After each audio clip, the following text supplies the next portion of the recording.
అసలేం లేదు. నీకు ఫస్ట్ ఆ క్వాంటమ్ కంప్యూటింగ్ గురించి తెలిస్తే కదా! ఫస్ట్ నువ్వు క్వాంటమ్ కంప్యూటింగ్ గురించి వర్కౌట్ చేసి తెలుసుకో. అంతేగాని బయటకొచ్చి మాట్లాడకు. నువ్వు ఇంకొకటి ఆక్వా వ్యాలీ గురించి మాట్లాడుతున్నావు. ఆక్వా వ్యాలీ గోదావరి డిస్ట్రిక్ట్స్‌లో అభివృద్ధి చేసింది చంద్రబాబు నాయుడు. నువ్వు చేపలేసి ఈ విధంగా అంటే ఒకటి గుర్తొస్తా ఉంది. నువ్వు చెరువును కబ్జా చేసావు గుర్తుందా ధర్మవరంలో? ఆ!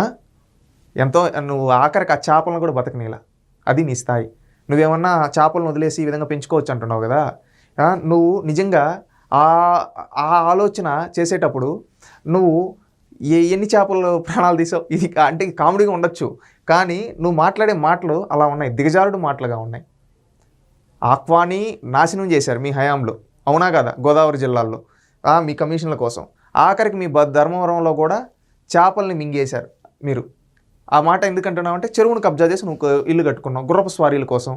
దానిపైన కేసులు ఉన్నాయి కదా! అవి ముందు తేల్చుకో కోర్టులో. అంతేగాని చంద్రబాబు నాయుడు గారి గురించి అవాక్కులు చవాక్కులు పిలుస్తూ ఉంటే ఎవరో చూస్తూ ఉండరు. నీ బుర్ర మట్టి బుర్ర.